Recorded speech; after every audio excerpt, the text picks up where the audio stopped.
محترم حاضرین کرام و معزز سامعین کرام، جیسا کہ آپ اور ہم جانتے ہیں کہ یہ مہینہ ماہ رجب المرجب کا مہینہ ہے، اور گزشتہ میں نے عرض کیا تھا کہ اس کا پہلا عشرہ یعنی پہلے 10 دن ولی کے تذکرے میں گزرتے ہیں، اور دوسرا عشرہ علی کے تذکرے میں گزرتا ہے، اور تیسرا عشرہ نبی کے تذکرے میں گزرتا ہے۔ یعنی پہلے عشرے کو نسبت ہے حضور خواجہ خواجگان خواجہ ہند الولی خواجہ غریب نواز رضی اللہ تعالی عنہ سے، دوسرے عشرے کو نسبت ہے یوم ولادت سیدنا علی المرتضیٰ کرم اللہ وجہہ الکریم سے، اور تیسرے عشرے کو نسبت ہے نبی پاک صاحب الاولاق صلی اللہ علیہ وسلم کی معراج شریف سے۔ تو ان تینوں عشروں میں بکثرت ان تینوں کا ذکر ہوتا ہے۔ تو پچھلے جمعوں میں ہم نے حضرت خواجہ غریب نواز حضرت خواجہ معین الدین چشتی علیہ الرحمۃ والرضوان کا تذکرہ سماعت کیا، اور اس عشرے کی مناسبت سے آج ہم خلیفہ چہارم حضور پاک صلی اللہ علیہ وسلم کے چچازاد بھائی امیر المؤمنین حضرت سیدنا علی ابن ابی طالب کرم اللہ وجہہ الکریم ورضی اللہ تعالیٰ عنہ کا کچھ ذکر خیر سماعت کریں گے۔ حضرت مولائے کائنات علی مرتضیٰ رضی اللہ تعالیٰ عنہ کی ولادت رجب کی 13 تاریخ کو ہوئی، جمعہ کا دن تھا۔ آپ کی والد محترمہ نے آپ کا نام حیدر رکھا، اور آپ کے والد ماجد نے آپ کا نام علی رکھا، اور حبیب پاک صلی اللہ علیہ وسلم نے حضرت سیدنا علی کرم اللہ وجہ الکریم کو اسد اللہ کے لقب سے سرفراز فرمایا۔ اسد اللہ یعنی اسد کہتے ہیں شیر کو، اسد اللہ معنی اللہ کا شیر۔ اسی طرح حبیب پاک صلی اللہ علیہ وسلم نے آپ کو ابو الحسن کی کنیت سے نوازا۔ حسن حضرت سیدنا علی مرتضیٰ کے بڑے شہزادے کا نام ہے، اور کنیت اکثر بڑے صاحبزادے کے نام سے رکھی جاتی ہے۔ اسی طرح حبیب پاک صلی اللہ علیہ وسلم کی کنیت ابو القاسم ہے، ابو القاسم محمد ابن عبداللہ، ہم بہت سارے جگہ پر سنتے ہیں درودوں میں اور پڑھتے بھی ہیں۔ تو ابو القاسم جو ہے حضرت رسول پاک صلی اللہ علیہ وسلم کے صاحبزادے کا نام قاسم تھا، تو اس نسبت سے ابو القاسم آپ کی کنیت تھی۔ تو ابو الحسن حضرت حسن مجتبیٰ رضی اللہ عنہ کی نسبت سے حضرت علی کی کنیت ابو الحسن ہے۔ ایک اور کنیت آپ کی بڑی مشہور ہے جس کو ابو تراب کہا جاتا ہے، اس کے بھی پیچھے پس منظر ہے، اور یہ کنیت بھی رسول پاک صلی اللہ علیہ وسلم نے اپنی زبان مبارکہ سے آپ کو سرفراز فرمایا۔ اور آپ کو کرار کہا جاتا ہے، کرار کے معنی ہے پلٹ پلٹ کر حملہ کرنے والا۔ تو یہ صفتیں حضرت سیدنا علی مرتضیٰ رضی اللہ تعالیٰ عنہ کے پاس موجود تھی۔ ان تمام کے جامع آپ تھے، یعنی آپ اسد اللہ تھے، اللہ کے شیر تھے۔ تو وہ مظاہرہ جنگوں میں آپ نے کر کے بھی بتلایا۔ اور ابو تراب کے بارے میں بھی ایک روایت ہے، اسی طرح حیدر کرار جسے کہا جاتا ہے پلٹ پلٹ کر حملہ کرنے والا، جو بھی حضرت سیدنا علی مرتضیٰ کے سامنے آتا بچ نہیں پاتا۔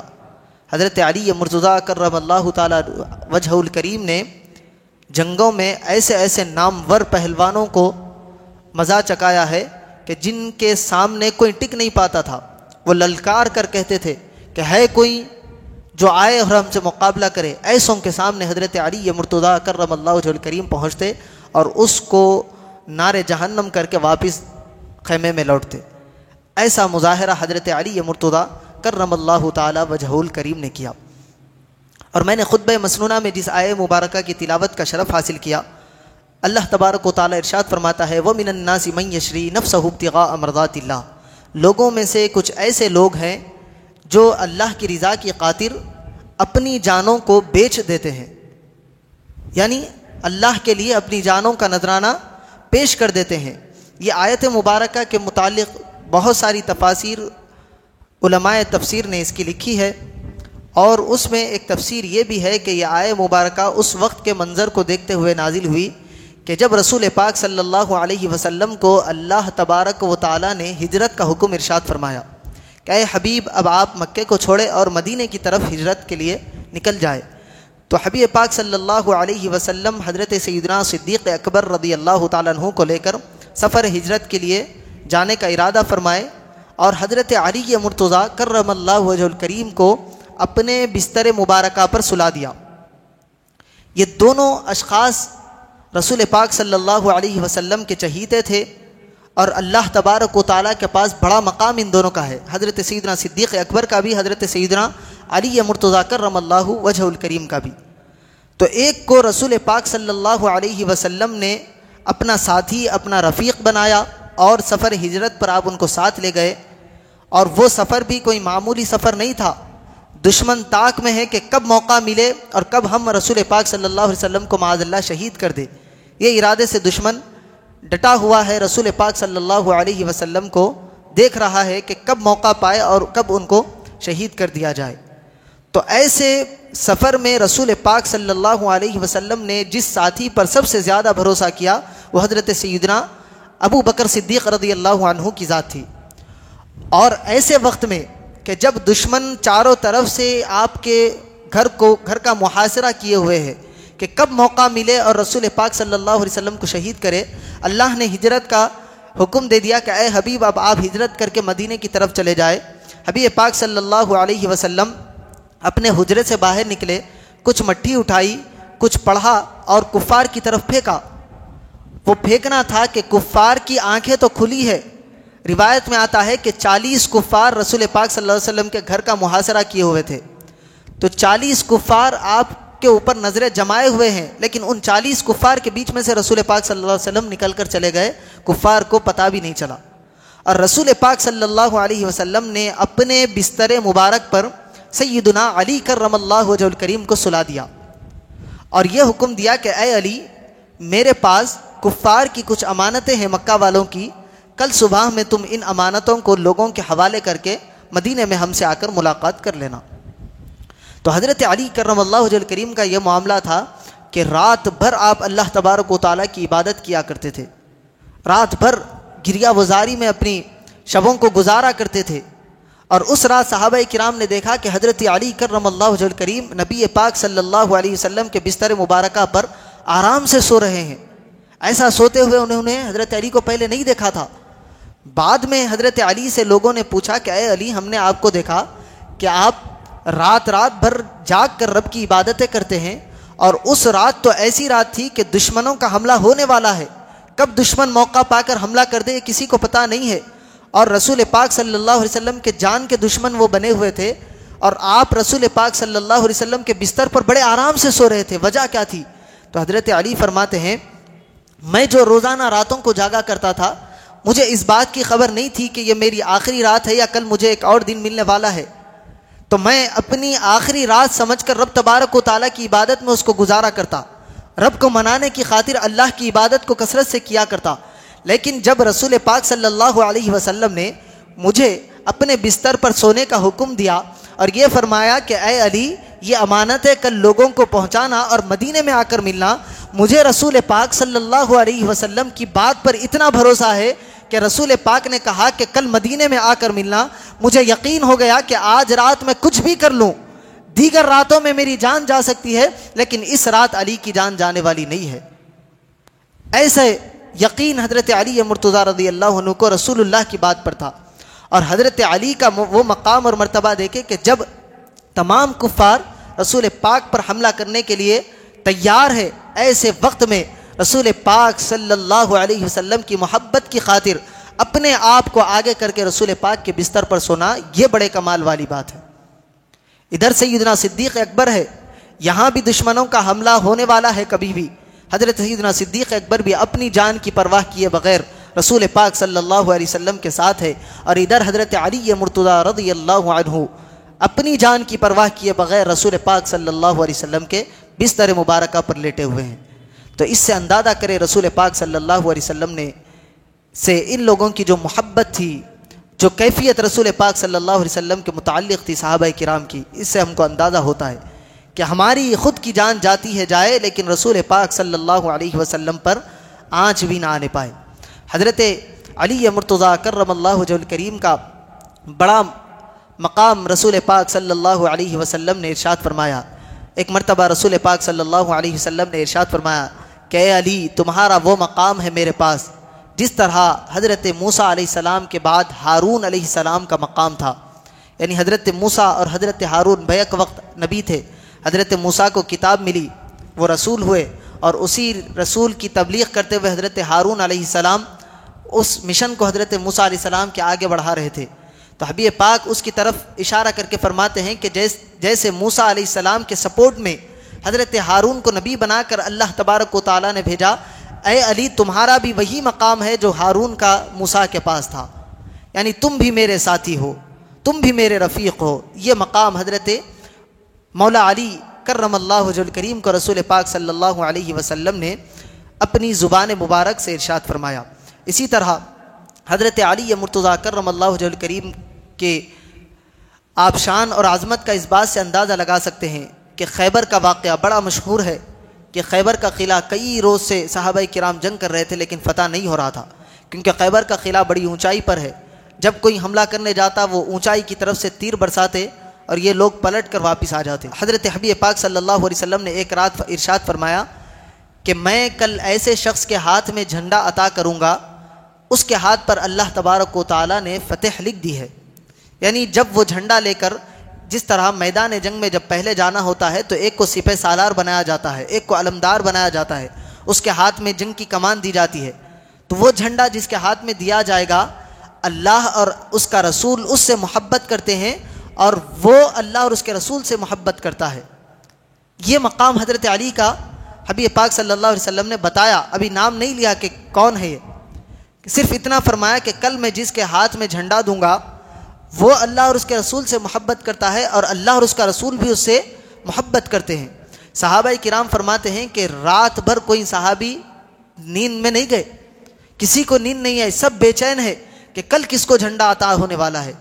دوسرا دن جب آیا، تمام کے تمام صحابہ کرام علیہم الرضوان رسول پاک صلی اللہ علیہ وسلم کی بارگاہ اقدس میں حاضر ہوئے، لیکن حضرت علی مرتضیٰ کرم اللہ وجہ الکریم کی آنکھ میں کچھ درد تھا، آشوب چشم کا مرض لاحق تھا، آنکھ سے پانی جا رہا تھا، تو حضرت علی اس وقت نہیں آئے۔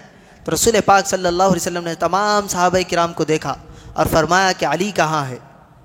تو صحابہ نے عرض کیا کہ علی کی آنکھ میں درد ہے، اس وجہ سے حضرت علی تشریف نہیں لائے۔ حبیب پاک صلی اللہ علیہ وسلم نے فرمایا کہ علی کو بلا کر لاؤ۔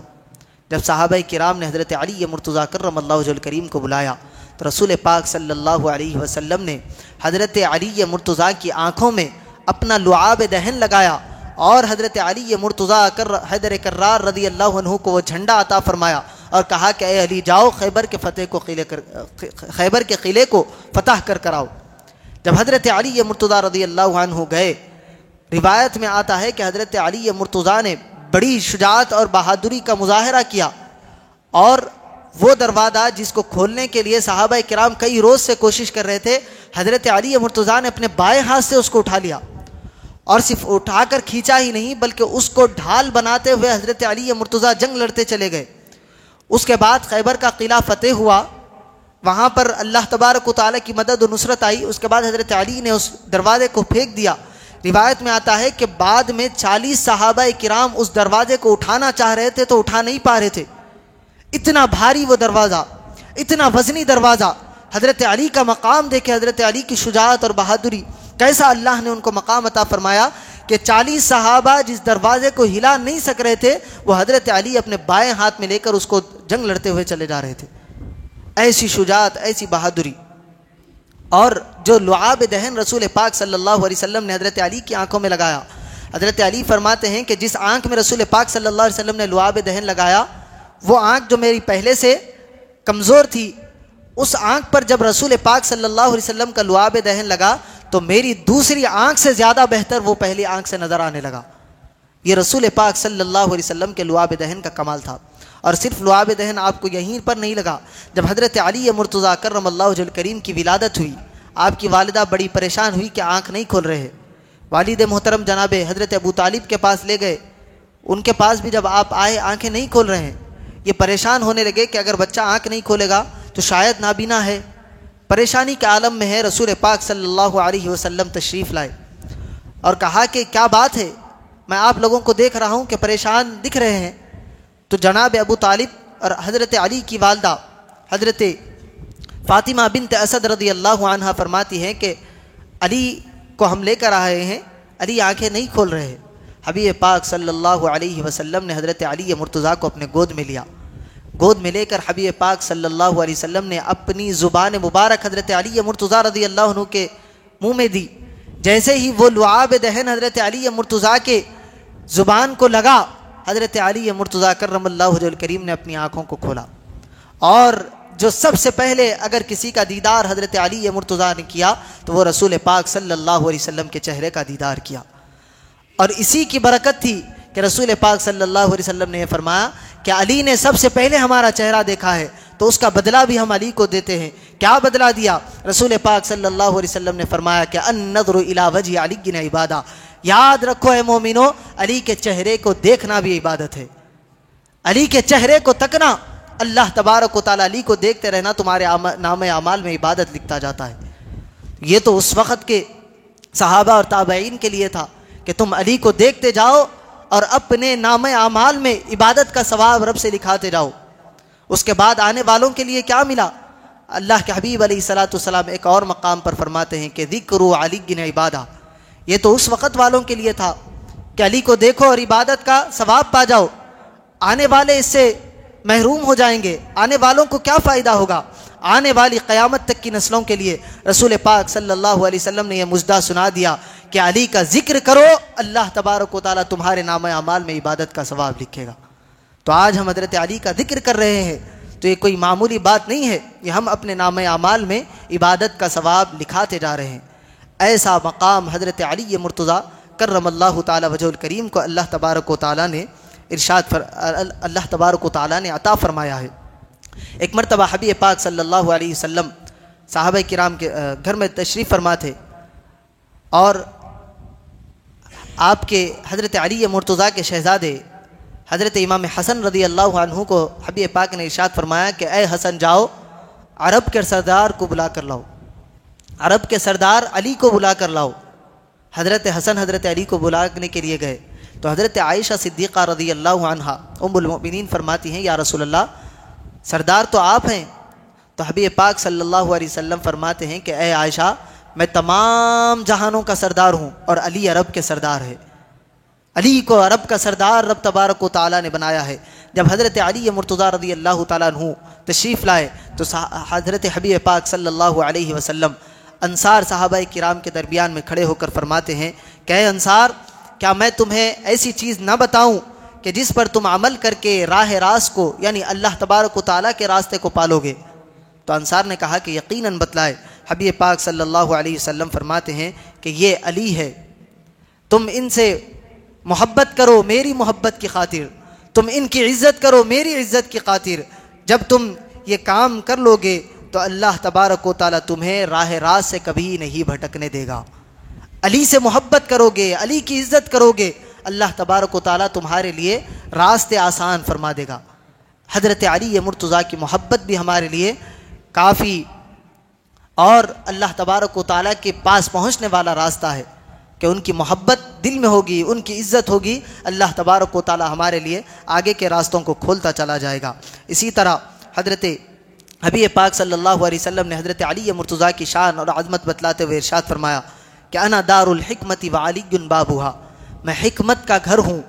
حکمت کہتے ہیں دانائی کو، سمجھ کو، یعنی میں حکمت کا گھر ہوں، تمام دانائیاں، تمام سمجھداریاں میرے پاس ہے، اور علی اس کے دروازے ہیں۔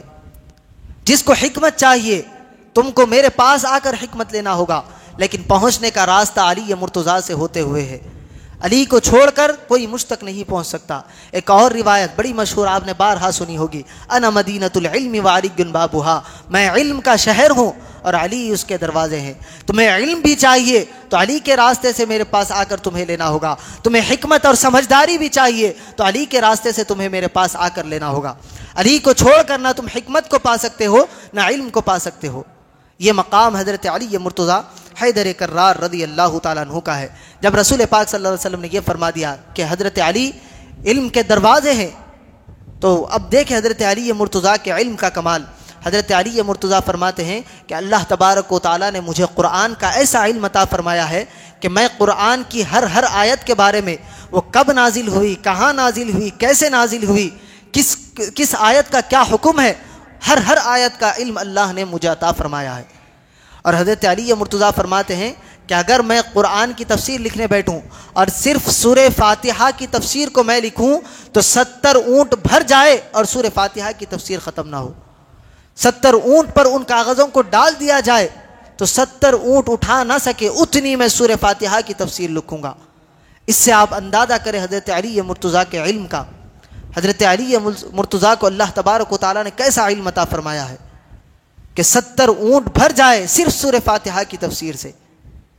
اور حضرت علی مرتضیٰ رضی اللہ تعالیٰ عنہ کے متعلق آتا ہے کہ آپ قرآن کس طرح تلاوت کیا کرتے تھے۔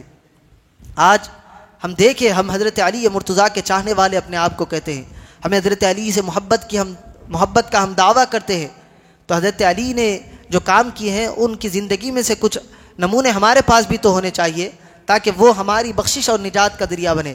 حضرت علی مرتضیٰ کے متعلق آتا ہے کہ جب آپ گھوڑے پر سوار ہوتے، گھوڑے کی ایک رکاب پر پیر رکھتے اور دوسری طرف پیر ڈالنے تک آپ ایک قرآن مجید کی تلاوت فرما لیا کرتے۔ یہ سننے میں بڑی عجیب بات لگتی ہے، لیکن جب بندہ عمل کرتا ہے تو اللہ تبارک و تعالیٰ اس کے لیے وقت کو روک دیتا ہے۔ یہ قرآن میں ثابت ہے، طی زمان طی مکان کا، کسی کے لیے اللہ تبارک و تعالیٰ زمانے کو چھوٹا کر دیتا ہے، یعنی وقت بہت ہوتا ہے لیکن اس کے لیے کم کر دیا جاتا ہے۔ طی مکان یہاں سے مدینہ منورہ بڑی دور ہے، لیکن اولیاء کرام کے واقعات میں ہم پڑھتے ہیں کہ ایک قدم مکے میں رہتا ہے، دوسرا مدینے میں رہتا ہے۔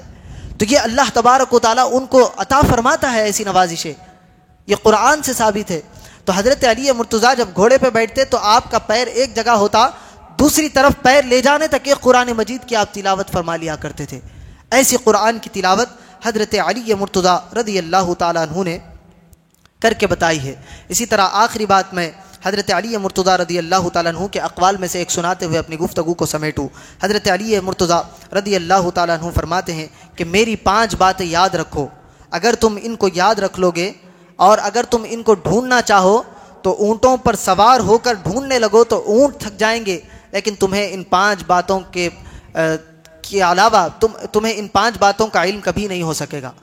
ان 5 باتوں کی طرف حضرت علی مرتضیٰ حیدر کرار رضی اللہ عنہ توجہ دلاتے ہیں، فرماتے ہیں کہ بندہ صرف اپنے رب سے امید رکھے، یعنی اپنے رب کی طرف دھیان رکھے، اپنے رب سے ہمیشہ لو لگائے رکھے۔ انسان لوگوں کی طرف جاتا ہے، لوگوں سے امیدیں لگاتا ہے تو وہ اس کی امیدیں ٹوٹ جاتی ہے۔ جب امید ٹوٹتی ہے تو بندہ اس کا دل بھی ٹوٹ جاتا ہے اور اس کی جو محبت ہوتی ہے وہ دل سے اس کے نکل جاتی ہے۔ یعنی مثال کے طور پر میں کسی سے وارفتگی رکھوں، کسی کی طرف آس لگاؤں کہ بھائی کوئی مجھے پیسے دے گا اور میں اس سے پیسوں کو طلب کروں، وہ مجھے پیسے نہ دے تو میرا دل غمزدہ ہوتا ہے۔ بعد میں پیسے مانگنے کے لیے اس سے ہچکچاتا ہوں کہ بھائی مانگا تھا نہیں دیے، یہ ہوتی ہے نا۔ تو اگر بندہ صرف اپنے رب سے خالص امید لگائے رکھے، اللہ تبارک و تعالی مالک الملک ہے، تمام جہانوں کا پیدا کرنے والا ہے۔ جب بندہ خلوص نیت کے ساتھ رب تبارک و تعالی سے امید لگاتا ہے، اللہ تبارک و تعالی کبھی اپنے بندے کو خالی نہیں بھیجتا، اپنے بندے کے ہاتھوں کو اٹھے ہوئے ہاتھوں کی لاج رکھتا ہے، کبھی ان ہاتھوں کو خالی جانے اللہ تبارک و تعالی نہیں دیتا۔ تو امید رکھنا ہے، لو لگانا ہے تو صرف اللہ تبارک و تعالی سے۔ دوسری بات، حضرت علی مرتضیٰ رضی اللہ عنہ فرماتے ہیں کہ اپنے گناہوں کی وجہ سے ڈرتے رہو۔ آج ہم اتنے بے باک ہو گئے ہیں کہ گناہ کرتے جا رہے ہیں، اس کی خبر بھی نہیں ہے۔ کبھی کبھار ایک نیکی ہو جاتی ہے تو پھر اس کا ہم چرچا کرنے لگتے ہیں۔ روایتوں میں آتا ہے کہ نیکی کرو اور ایسے بھول جاؤ کہ نیکی کی ہی نہیں تم نے، اور گناہ کو ایسے یاد رکھو کہ روزانہ اس گناہ پر شرمندہ ہو، توبہ کرو، اللہ سے مغفرت کو طلب کرو۔ لیکن ہمارا حال یہ ہے کہ ہم گناہ کرتے بھول جاتے ہیں۔ کسی کے ساتھ ایک نیکی کر دی، احسان کیا تو مرتے دم تک اس پر وہ احسان جتلاتے رہتے ہیں، اس کو یاد دلاتے رہتے ہیں کہ میں تیرے ساتھ ایسا عمل کیا تھا۔ یہ اچھی بات نہیں ہے۔ اللہ تبارک و تعالیٰ کے پیارے حبیب صلی اللہ علیہ وسلم فرماتے ہیں کہ البر لا یبلا، نیکی پرانی نہیں ہوتی، والذنب لا ینسا، اور گناہ کبھی بھلایا نہیں جاتا۔ آج ہم اور آپ بھول جائیں گے، لیکن 2 لکھنے والے لکھ رہے ہیں، اللہ تبارک و تعالیٰ کے پاس ہمارا حساب و کتاب پہنچ رہا ہے، ایک دن ہمیں ٹھہرنا ہے اور رب تبارک و تعالیٰ کے پاس جواب دینا ہے۔ والذنب لا ینسا، گناہ بھلایا نہیں جائے گا۔ والدیان لا یموت، اور فیصلہ لکھنے والے یعنی اللہ تبارک و تعالیٰ کو موت نہیں ہے، اللہ کے پاس سب چیزیں پہنچ رہی ہے۔ ایسا نہیں ہے کہ اللہ بھول جائے گا یا اللہ ختم ہونے والا ہے، معاذ اللہ تمام حساب و کتاب بھی ختم ہو جائے گا، نہیں، نیکی پرانی نہیں ہوگی، گناہ بھلایا نہیں جائے گا، اور اللہ تبارک و تعالیٰ کو موت نہیں ہے، لکھنے و فیصلہ لکھنے والے کو موت نہیں ہے۔ آگے فرماتے ہیں کہ اعمل ما شئت، کر لے جو چاہتا ہے کرنا کر لے، کما تدین تدان، جیسا کرے گا پھر اس کا صلہ بھی ویسے ہی پائے گا، جیسا کرے گا ویسا کل قیامت کے دن تجھے بھگتنا بھی پڑے گا۔ تو اس حدیث کو اگر انسان ذہن میں رکھے، البر لا یبلا، نیکی پرانی نہیں ہوتی، نیکیاں کرتے جائے، والذنب لا ینسا، گناہ کبھی بھلایا نہیں جاتا، تو گناہ کرنے سے بچے، کبھی گناہ ہو جائے غفلت میں، اللہ تبارک و تعالیٰ سے معافی اور استغفار طلب کرے۔ والدیان لا یموت، لکھنے والے کو کبھی موت نہیں ہے، یہ یاد رکھے کہ لکھنے والے ہمیشہ لکھ رہے ہیں، اور اصل لکھنے والے کو کبھی موت نہیں ہے۔ اعمل ما شئت، کر لے جو چاہے کرنا ہے، کما تدین تدان، جیسا کرے گا پھر اس کا صلہ بھی پائے گا۔ آگے حضرت علی مرتضیٰ فرماتے ہیں کہ جاہل یعنی جو پڑھا لکھا نہیں ہے، علم کے بارے میں سوال کرنے سے نہ شرمائے، یعنی آپ کو کسی بات کا علم نہیں ہے تو کبھی کسی معلومات رکھنے والے سے پوچھنے سے کبھی نہ شرمائے۔